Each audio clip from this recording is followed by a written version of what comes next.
In this week's Torah portion, Vayera, from the book of Exodus, we continue with the story of the Exodus, our Passover story. Rabbis are fond of saying that this week's Torah portion is their favorite portion, and it's something you hear rabbis say every week because every Torah portion is a favorite.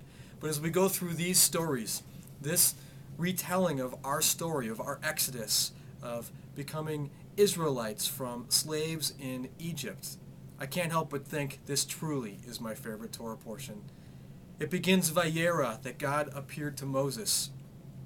And one of the first lines into this week's parashah is that God says to Moses, I've heard the wailing of the Israelites and I remember my covenant with them.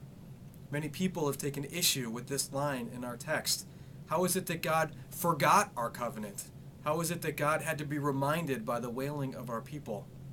I like to think of it a little differently. How can we each be reminded of our covenant? How can we remember our obligations as Jews, as members of the house of Israel?